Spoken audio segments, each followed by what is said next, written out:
sebelum kita memulai sekolah minggu kita mau berdoa kepada Tuhan terlebih dahulu. Adik-adik di rumah, lipat tangan dan tutup mata. Mari kita berdoa. Tuhan Yesus yang baik, kami bersyukur kepadamu pada pagi hari ini Tuhan, di waktu dan kesempatan yang Kau berikan bagi kami. Kami minta pimpinanmu yang terus memberkati setiap sekolah minggu kami pada pagi hari ini, dari awal, pertengahan, hingga kami akhiri. Hanya di dalam nama Tuhan Yesus kami berdoa dan bersyukur. Haleluya, amin. Nah, oke adik-adik di rumah, dipersilahkan untuk berdiri bersama-sama. Kita mau bernyanyi bagi Tuhan, kita mau bersuka cita bagi Tuhan kita. Kita mau menyanyikan lagu Yesus itulah satu-satunya. Mari kita menyanyi bersama-sama.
Ayo kerja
mempersiapkan hati kita dan pikiran kita untuk mendengarkan cerita Alkitab. Namun sebelumnya kita mau menyanyikan lagu Firman-Mu Pelita Bagi Kakiku.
Selamat pagi anak-anak yang dikasihi Tuhan. Selamat berjumpa kembali dengan Bu Giarti dalam Sekolah Minggu Gereja Baptis Pertama Bandung.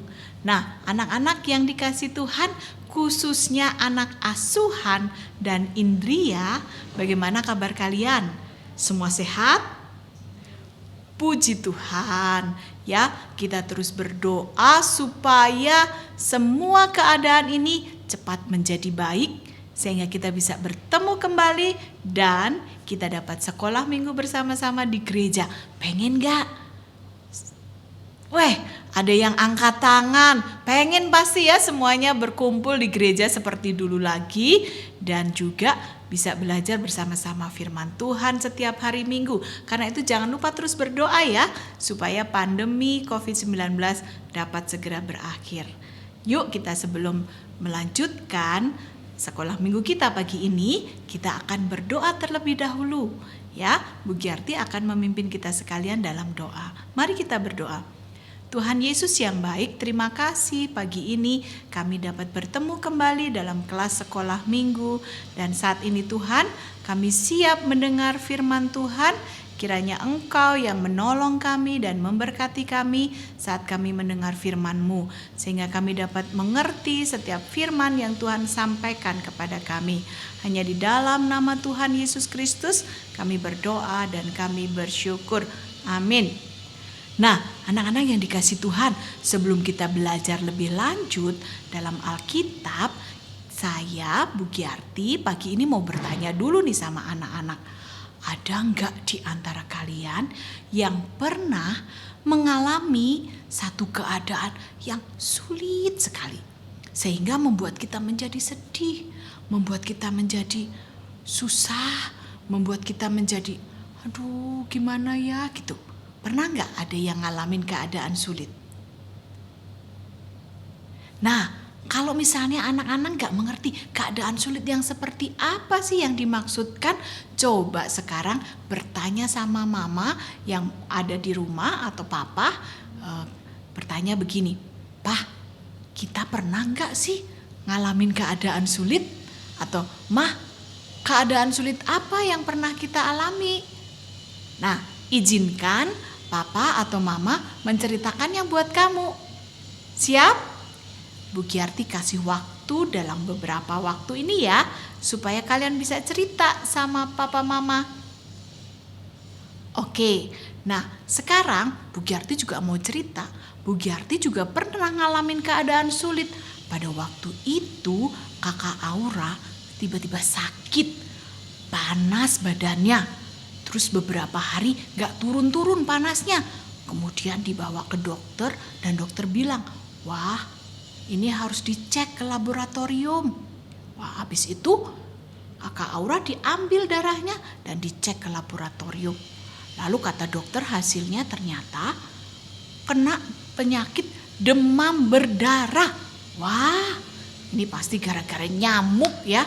Nyamuk yang sedang berkeliaran mungkin di sekitar rumah kakak Aura sehingga kakak Aura mengalami sakit demam berdarah dan dokter bilang harus dirawat.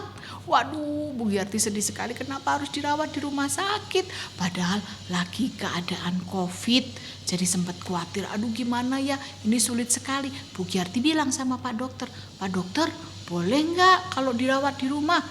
Kata Pak Dokternya bilang begini, gak boleh karena Aura pernah sakit demam berdarah, jadi harus dirawat katanya. Wah akhirnya Aura harus dirawat deh di rumah sakit. Dan setelah itu kita menginap di rumah sakit mulai hari itu. Tahu gak di rumah sakit walaupun mungkin tempatnya bersih, nyaman, tapi gak enak kalau kita nginap karena badan kita sedang sakit ya. Dan malam itu Bu Giarti gak bisa tidur.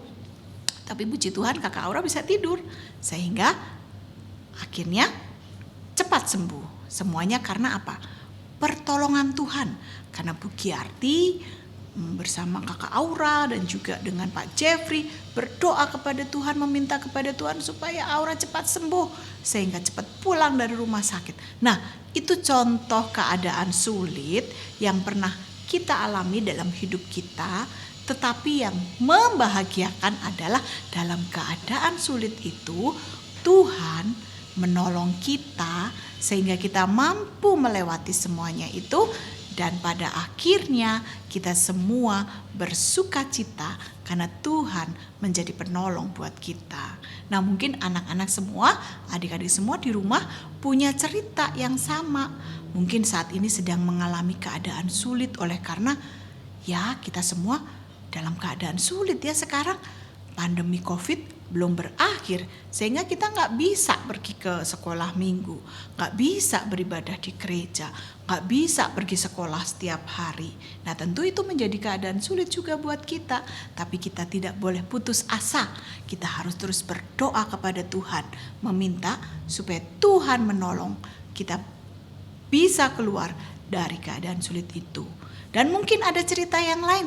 Dalam keadaan sulit itu Tuhan tetap menolong. Siapa nanti yang mau cerita? Boleh, nanti bisa dikirimkan cerita kamu, baik itu nanti di grup dibantu oleh papa atau mama, atau juga kamu mau tulis di kolom chat pada sekolah minggu pagi ini. Boleh juga kamu ceritakan apa keadaan sulit yang pernah kamu alami dan bagaimana Tuhan menolong kamu. Siap? Oke, hari ini kita mau mendengar sebuah cerita bagaimana seorang gadis atau seorang anak perempuan yang masih muda, dia dipakai Tuhan untuk menolong bangsanya dalam mengatasi keadaan sulit yang dihadapi oleh bangsanya. Dari mana cerita itu akan kita dengarkan? Ya, kita akan bersama-sama membuka Alkitab kita di dalam kitab Ester, ya, pasal yang kedua, ya, ayat yang ke-1 sampai dengan ayat yang ke-7 terlebih dahulu. Nanti kita perhatikan dulu ayat-ayat itu dan seterusnya nanti kita akan dengarkan cerita hari ini tentang seorang anak perempuan yang pemberani yang dipakai Tuhan menolong bangsanya mengatasi keadaan sulit yang dihadapi oleh bangsanya. Bu Giarti mau bacakan buat kalian semua, semuanya perhatikan ya. Oke, Ester diangkat menjadi ratu. Sesudah peristiwa-peristiwa ini, setelah kepanasan murka Raja Ahasiweros surut, terkenanglah Baginda kepada Wasti dan yang dilakukannya, dan kepada apa yang diputuskan atasnya. Maka sembah para biduananda raja yang bertugas pada Baginda, hendaklah orang mencari bagi raja gadis-gadis, yaitu anak dara yang elok rupanya. Hendaklah raja menempatkan kuasa-kuasa di segenap daerah kerajaannya, supaya mereka mengumpulkan semua gadis anak-anak dara yang elok rupanya di dalam benteng Susan di balai pertemuan, di bawah pengawasan Hegai, sida-sida raja, penjaga para perempuan. Hendaklah diberikan wangi-wangian kepada mereka, dan gadis yang terbaik pada pemandangan raja, baiklah dia menjadi ratu ganti Wasti. Hal itu dipandang baik oleh raja dan dilakukanlah demikian. Pada waktu itu ada di dalam benteng Susan seorang Yahudi yang bernama Mordekai bin Yair bin Simei bin Kisi, seorang Benyamin yang diangkut dari Yerusalem sebagai salah seorang buangan yang turut dengan Zekonya, Raja Yehuda, ketika ia diangkut ke dalam pembuangan oleh Raja Nebukadnezar, Raja Babel. Mordekai itu pengasuh Hadasa, yakni Ester, anak saudara ayahnya, sebab anak itu tidak beribu bapa lagi. Gadis itu elok perawakannya dan cantik parasnya. Ketika ibu bapanya mati, ia diangkat sebagai anak oleh Mordekai. Nah, anak-anak yang dikasih Tuhan, di sini ada sebuah cerita di sebuah kerajaan, ada seorang raja yang besar, raja yang hebat, namanya Raja Ahasiweros. Ya, dia berkuasa di seluruh kerajaannya, dari Persia sampai ke India, sampai ke Ethiopia. Kekuasaannya sangat besar dan raja itu sangat terkenal. Suatu hari, karena permaisurinya yang pertama atau istri raja yang pertama itu tidak taat kepadanya, maka dia mencari pengganti bagi ratunya atau permaisuri sebelumnya yang disebut sebagai Ratu Wasti. Nah, akhirnya raja memerintahkan kepada semua pegawainya untuk mencari gadis-gadis di seluruh kerajaannya, supaya mereka dipilih lalu dibawa ke istananya, ke benteng Susan, dan di sana mereka dipersiapkan untuk menjadi seorang ratu. Dipilihlah dari berbagai daerah gadis-gadis yang cantik parasnya, yang sudah menurut sesuai dengan kriteria yang ada, lalu dibawa untuk dipersiapkan mengikuti pemilihan seorang ratu. Dan di antara mereka ada seorang yang adalah keturunan bangsa Yahudi, yang sebenarnya bangsa Yahudi ini adalah orang-orang yang sedang hidup dalam pembuangan di bawah kekuasaan Raja Persia tadi. Karena mereka dibuang pada zaman Raja Nebukadnezar mengalahkan orang Yehuda sehingga semua diangkut dibawa ke kerajaan Persia dan mereka hidup sebagai orang buangan. Di antara mereka ada seorang yang bernama Mordekai. Mordekai memiliki saudara laki-laki dan saudara laki-laki ini sudah meninggal. Dia memiliki seorang anak perempuan namanya Hadasa atau disebut sebagai Esther.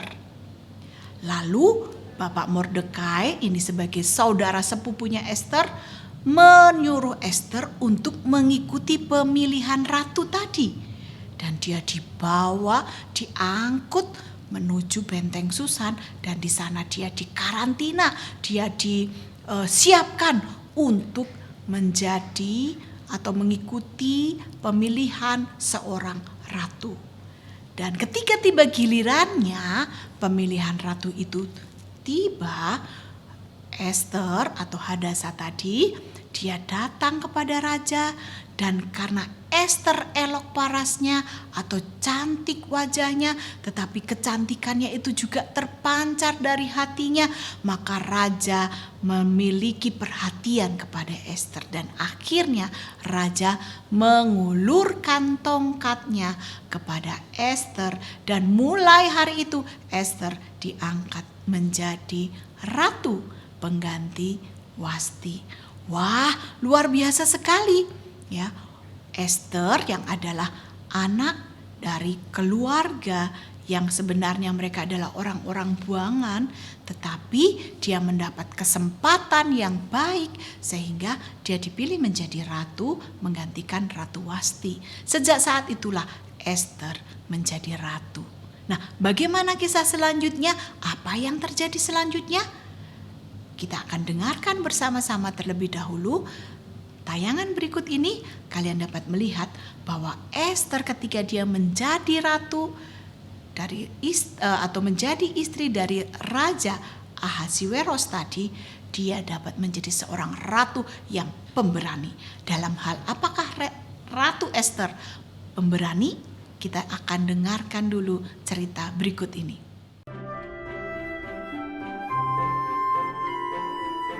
Esther adalah Ratu Persia.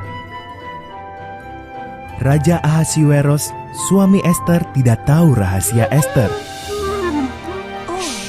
Esther itu orang Yahudi. Mordekai, sepupu Esther, bekerja di istana dan menjaganya.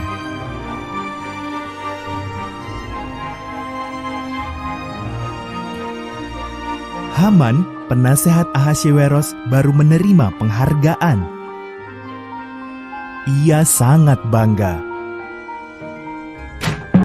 Semua sujud pada Haman, kecuali Mordekai. Haman tersinggung.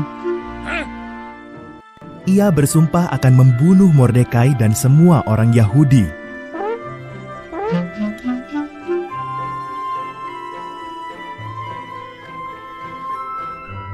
Haman memberitahu Ahasiweros bahwa orang-orang Yahudi berbahaya dan harus dibunuh. Ahasiweros setuju dan menetapkan hari untuk membunuh mereka. Mordekai ketakutan dan mengirim pesan kepada Ratu Esther.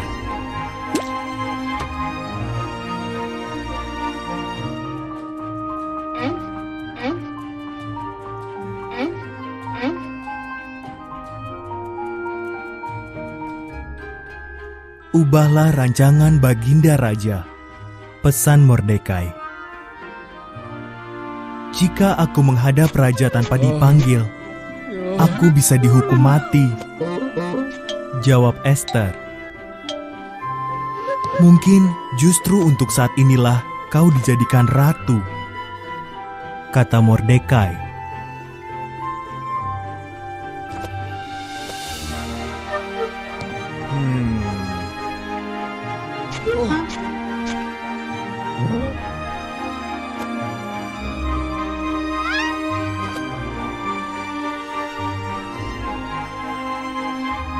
Ester dengan berani setuju untuk mencoba. Ia masuk ke ruang singgasana raja. Raja Ahasiweros kagum melihat kecantikan Ester dan memanggilnya masuk. "Bisakah kita makan malam dengan Haman?" tanya Ester.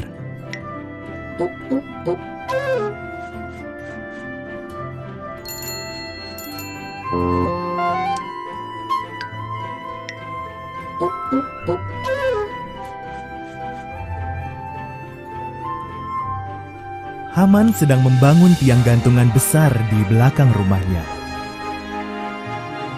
Ia berencana menggantung Mordekai di situ.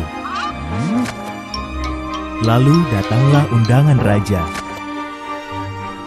Haman pun pergi untuk makan malam di istana raja.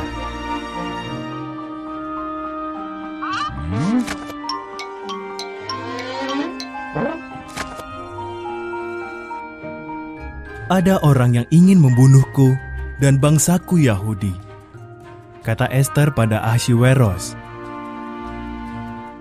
"Siapa yang tega berbuat begitu?" tanya sang raja. "Si jahat Haman," seru Ester. "Haman, pengawal, hukum mati dia."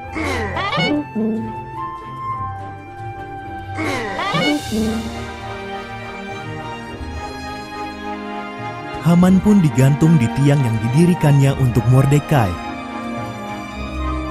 Berkat Ester, orang-orang Yahudi selamat. Mereka merayakannya dengan pesta yang besar dan memperingatinya sampai sekarang.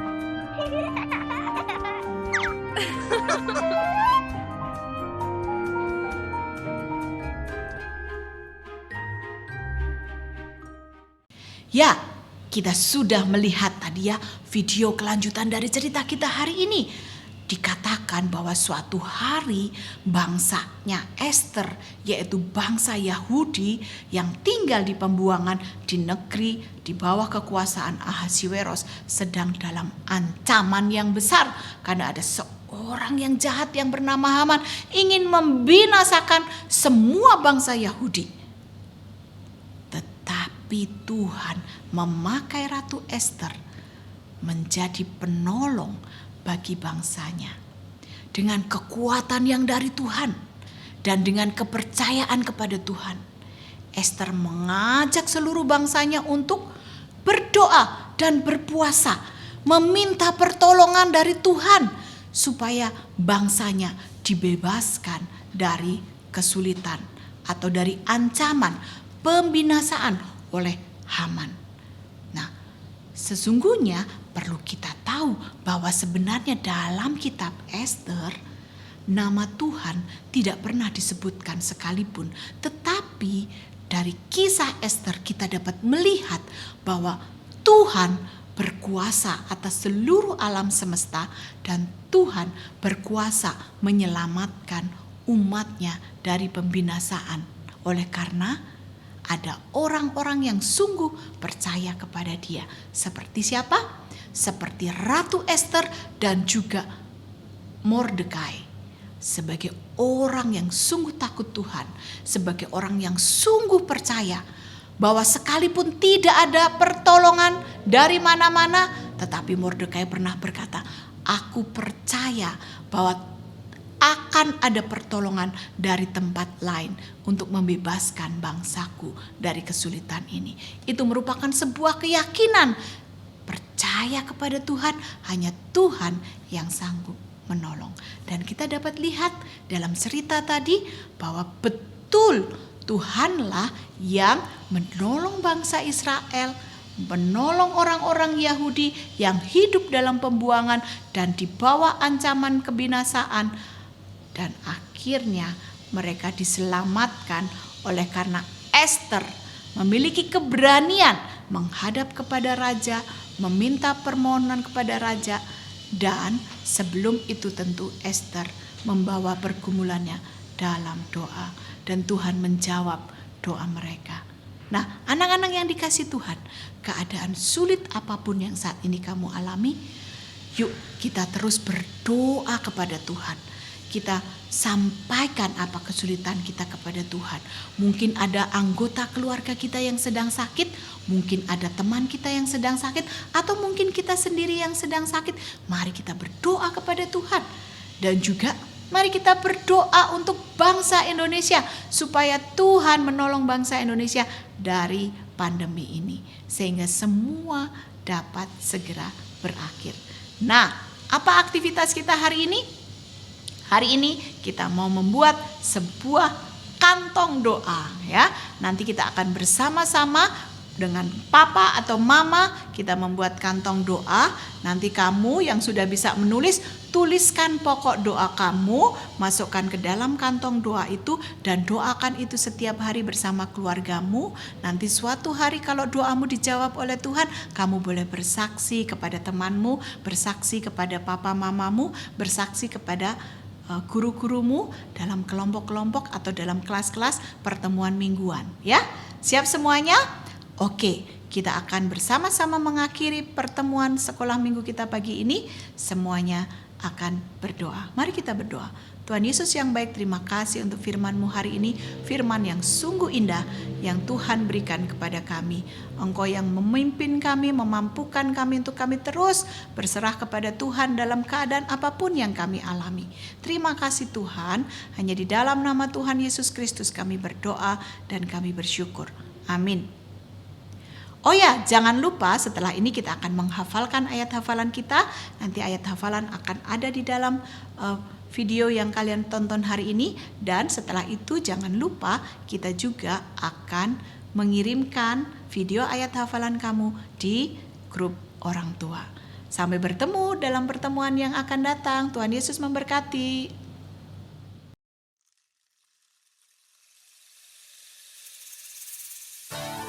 Tell the world, tell the world,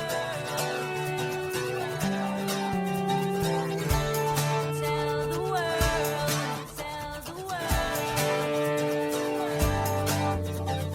We've got to tell the world about Jesus. We've got to tell the world of His love.